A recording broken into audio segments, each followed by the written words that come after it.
recently I got this new bookshelf from a thrift store. So there's the top shelf here, there's this shelf, and there are 3 shelves below it. I think it's a pretty nice looking bookshelf, probably the best one I've ever had. Before in my videos, I've been using the bookshelf that is right next to my bed, and that one has 3 shelves plus a bottom shelf with like little cabinets there. You typically only see the first 2 shelves in my videos though, because the third shelf is covered, and that shelf at the moment just has my husband's comics there. But that's what I've been using in my videos, and that bookshelf I've had for I don't know how long, maybe my whole life, or at least since I was a little kid. I even wrote Melody's bookshelf on the side of it as a kid, and my mom told me not to do that. But looking back at it, I think it's cute. It shows that it is indeed my bookshelf. There are some other shelves in the room as well, but they aren't as nice looking. They're smaller. Some of them, I have one, I don't even know if it's supposed to be a bookshelf. The shelves go kind of far back, but books fit on them nicely, especially if they are bigger books. But today I'm going to be stocking this bookshelf, showing you the process, and I will also be showing you what happened to the other bookshelf. I still have it, it's still in the same place, but this will become my primary filming location. I'll have to try out a few angles and things. I'm thinking I'll have a chair that's out of frame at the moment, but I'll have a chair that's next to the bookshelf. You'll be able to see more books on the shelf. Hopefully it'll look better. You can let me know what you think of it. But this will become my regular new filming space. But I still have things, including some books, on the other shelf. So I'm looking forward to showing you the vision that I've had. If you have any suggestions, you can let me know. At the top of the shelf, we just have some of my husband's things like Lego stuff, the Minecraft movie, McDonald's toys. He has all of them, but only some of them are up here. The rest of the bookshelf, however, will be used by me and occupied by my books. This bookshelf was definitely a great find and kind of out of nowhere. Like, we were just walking through the thrift store, and I've been wanting a new bookshelf. Only some of my books have been on display. Some of them have been in a cabinet or on another shelf that you don't see in my videos. I've wanted to have all my books on the shelf, or at least most of them, at least more of them. Anyway, we were walking through the thrift store and we saw this bookshelf for only $30, which for us, I don't really know a whole lot about how much bookshelves cost, but I've heard that you can get a smaller one made out of worse materials from Amazon for like $80. So from what I understand, it seems like it was a pretty good price for it. We also even considered building one, but I'm very glad that we found this one. It's pretty nice. It also has these nice things on the side, so it's pretty decorative. And so now, I will get started stocking the bookshelf.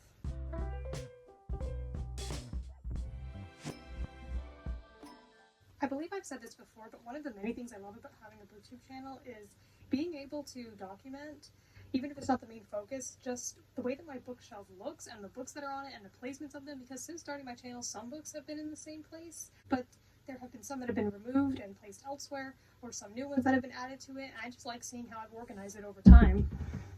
You can't sit in the bookshelf, I'm sorry. This channel is a great way to do that. Currently still got a bunch of books on my bed waiting to be put on the shelf. I think that this new setup will be great. I think that it has a lot of benefits to it. I don't know if there's anything about it that I don't prefer. I can even charge my phone from this position, so if I need to do that, I can. You can also see what I'm wearing better, because a lot of the time I would put on a shirt because I like the design, but with the way that I would position my videos before at the other bookshelf, you could really only see the top part of my shirt, and so it would feel kind of pointless. And I know I said that maybe I would sit in a chair next to the bookshelf, but honestly I might do it like this or something similar. Right now this just feels so much better. It feels so much more professional. At the other bookshelf I would just be sitting on my bed. You may not be able to tell, but it was on my bed with the bookshelf right next to it. And that was fine. I mean, it worked, but I do feel a lot more better and just more professional standing up. I feel like that's what most booktubers do. It feels pretty good. It's also probably better for my energy because I don't exactly associate being in bed with being productive, and I can be productive, but you know, it's like, I've never been tempted to just lie down while filming, but I just think that standing up makes more sense to do this. Feels right. I was trying to think about if I wanted to do a bookshelf tour at one point as well. I'm thinking maybe I'll kind of just do that at the end here, where I talk about some of the books. I probably won't list all of them by name one by one, but I'll probably at least just kind of explain why I put certain books in their certain spots. Before, when I didn't have as many books, I would kind of just put them in alphabetical order. I think I'd still separated the fiction from the nonfiction. It was still mostly fiction as it is today. But yeah, it would just be in alphabetical order by author name, no category or genre separation. And that's not exactly what I'm going to do here, but there will still be some alphabetization. Is that how you pronounce that? I don't know. Because I like alphabetizing things. I find it fun. So you'll basically get a bookshelf tour as well in this. Alright, I've just had so many thoughts, so I say them, but time to get back to stocking.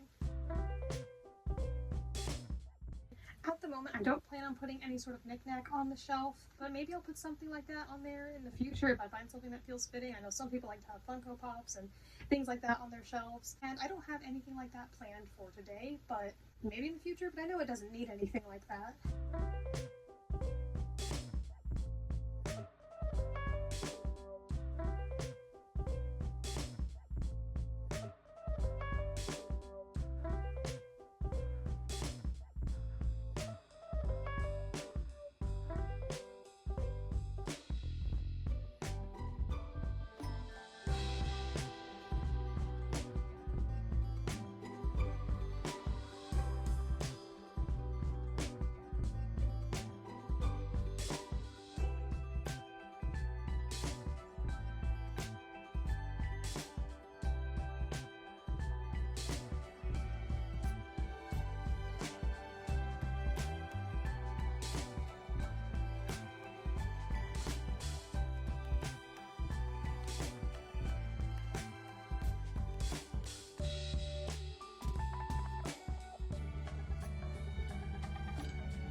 So, aside from a few books that I'm not sure if I currently want on my shelves, pretty much the only books left are the Paddington books.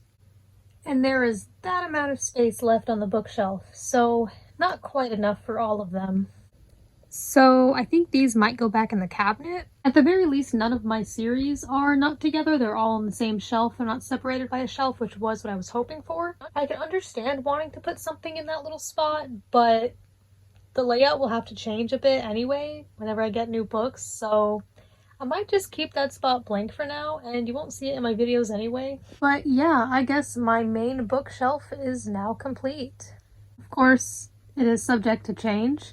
Whenever I feel like reorganizing or putting certain books in other places, or I get new books.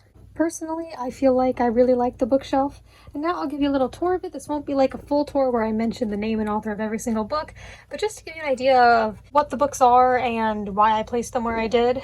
So the very beginning of the shelf here is not any different from what my other bookshelf was already looking like. So first we have, now some of this is nonfiction, so it is separate from the other nonfiction, but first we have what I consider the music section, books either written by or about musicians that I like. So first we have any books written by members of Blink-182, so we've got all of those. I have this biography about Green Day. I have this book by the singer of Icon for Hire. I have this biography of My Chemical Romance. This book, which is about a bunch of different bands. but within that scene. And then it gets a bit out of place. I like the colors. Some of the placements of these books might not make sense, but they make sense to me. So I have my books by John David Anderson, one of my favorite authors. I basically put the books by my favorite authors up first. I have my Judy Blume books. I decided to put them in order. Typically these things are in alphabetical order, but not always. Like, I put like her more children's books like Freckle Juice and the Fudge books first, and then her middle grade books. Personally, I really like the way these look on the shelves. I don't mind these new, well, they're not super new anymore, but these like minimalist covers. They're like nostalgic to me, and I really like the colors on them. Then I have her more young adult books. Then I have my books by Dusty Bowling. And I have one book by Sarah Dessen. Probably won't get any of her other books. I have read one other, and I plan on reading most of her books. My library system has most of them, but I don't think I'm going to buy any of them unless if there are any that I just absolutely love. I try not to buy books that I can get from the library unless I feel that they are useful and I could reference them later, or I really, really love them. I used to do that more often, where I'd get a book after reading it from the library. I don't do that as much anymore though. I'd rather get books that I can only get somewhere else. Like if the library has it, I will probably just borrow it from them. Unless it's a book that I'm really interested in, or I am pretty sure I'm going to like it, then I may just buy it. I have my books by A.J. Hartley. Definitely have a lot more of his books on my TBR. Same with Dusty Bowling. Moving on to the second shelf, here are my books by Wendy Mass, another one of my favorite authors. We have This Song Is Not For You by Laura Nellen, the only book of hers I have, but it's my favorite book at the moment, so wanted to put it up here with my favorite authors. I don't know if she's one of my favorite authors. I feel like I'd have to read more of her books to be able to tell. I definitely want to read her others, or at least the If He Had Been With Me. I think it's a duology. Here I have my books by Travis M. Riddle. The last of my main favorite authors, and probably the one you're least likely to be familiar with, because of course you've watched many videos on my channel before. He is a smaller self-published author, but I think that his books are very good. He primarily writes fantasy. I highly recommend checking them out. If you want to know more about any of these books, just ask, or even look at the reviews I have of his books on my channel. I have Dating and Dragons by Christy Boyce. I haven't read this yet, but I want to. I've read definitely more than half the books on this shelf, like the whole shelf, but not all of them. Not yet, but this is the Barnes & Noble exclusive edition, so that sounds interesting. I know it's got a different cover. I think the original cover is like blue. I have my books by Beverly Cleary. I have Dear Mr. Henshaw, and I have 3 out of 4 of the books in the First Love series. I had the other one, but never read it, and then realized I probably just wouldn't be interested in it. But these are young adult contemporary romance novels from the 1950s. Well, the last one, the one I no longer have, is from the 60s, but yeah, they're a bit old. Not exactly Beverly Cleary's most popular work. I don't really hear about these books often. They weren't anything revolutionary, but I remember when I read them a few years ago, I had a good time. I enjoyed them. I have my Hunger Games books. I have A Perfect Mistake by Melanie Conklin. I really want to get to reading this book. I haven't yet, but I think I will probably enjoy it. I've never read anything by this author before, but I am very excited to read this. So it's definitely one of the books I want to read next, but who knows when we'll get to that. Here we have the Charlie and the Chocolate Factory books, as well as the sequel that was never made into a movie, Charlie and the Great Glass Elevator. And there is the novelization for Wonka, the new movie. I love this franchise. The movies are some of my favorite movies. Moving on to the third shelf. First we have a book I haven't read yet, got from Ollie's. I haven't read it, but that is Gold Medal Winter by Donna Freitas? I'm not sure how the name is pronounced. This does look fun though. It's about a figure skater who I believe goes into the Olympics. I'll get to that when it happens. Have a couple of John Green books. I really like this cover. Probably one of my favorite covers on my shelf. I like how there are 2 like winter themed books together. Got this book by Shanti Hershenson, a young teenage self-published author. This is a poetry novel. Pretty good. It's about middle school and bullying and anxiety and things like that. Got The Outsiders. Got my Twilight books. Got Prank Day by Kel Mitchell. I read this last year. I didn't do a review of it, but it was pretty good. I gave it 4 stars. It had a wacky premise. As you can see, there's like an orange and a fridge that are alive. It had some genuinely funny moments in my opinion, and I think it has some good messages. I liked it overall. Got the first Divergent book. Haven't read Divergent yet. I want to. When I do that, I'll probably make a reading vlog of it. Got Harry Potter. My Louis Sachar books. Probably most known as the author of Holes. Not sure what happened to the cover here. We've got the Stanley Yelnitz's Survival Guide to Camp Green Lake, which is kind of like a 1.5, sort of just an extra part of it. And then there's the sequel, Small Steps, which follows a different character I remember enjoying it. At least there was a scene that was like really violent that at least shocked me, so I remember that about it. I know there's also a character with cerebral palsy, so there's some disability representation, so that was cool. Yeah, I read this a few years ago, and it's definitely not anything like Holes, but yeah, I don't really remember if it had like any good messages or anything like that, but I think I liked it. It's not very long, so even if I didn't, then at least it probably wasn't like dragging on. I am struggling to get this book back in here. I'm trying to show you the realistic parts of having a bookshelf in this video. There's this book, Fuzzy Mud. Love the cover of this one. Read this one years ago. I borrowed it from the library and then I got my own copy back when I would do that pretty often. I remember enjoying it. It had something to do with like an illness or something contagious, and I remember enjoying it. It was kind of sciencey, so yeah, I don't remember much of it. Read that like 6 years ago. Here we got Speechless by Erin Nell Steinke, a graphic novel about selective mutism. Read this recently, did a review of it, pretty good. Here we've got my 2 Queen's Counsel books. There are more books in the series, but I only have the first 2, and that's fine because they fit perfectly on the shelf. So there's Rebel Rose, which is a continuation of Beauty and the Beast. Read this one, it was pretty good. I gave it 4 stars. I did a review of it. I didn't absolutely love it, but I thought it was an interesting concept, especially understanding what the Queen's Counsel really means. And then there is this book, Feather and Flame. This one is about Mulan. I assume they're all stories that take place after the original Disney princess stories, so they're not exactly retellings. I don't think I'd call them that. But I am excited to read this one at some point. And I know there's currently also one about Aurora from Sleeping Beauty and Jasmine from Aladdin. Don't know if there will be any others. It'd be cool if they went over like every Disney princess. I do like Disney princesses and Disney movies quite a bit. But yeah, there are those. I think these are the British editions, because they've got like that.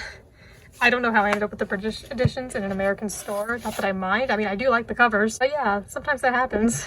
Now going on to the bottom shelf. So first we have another Disney book, Frozen 2 Dangerous Secrets. I think this one is about Anna and Elsa's parents. I haven't read this yet, but it is in my plan for the Read Your Bookshelf challenge I'm doing this year. So I will read it eventually this year. That's the plan. My husband got this one for me. Thought I'd like it. I probably will. I mean, I like Frozen. I did just say I like Disney movies. Got All the Dangerous Things by Stacey Willingham. I saw this at Walmart. The cover caught my attention. I read the synopsis and it sounded interesting enough, so I decided to get it. Haven't read this yet either.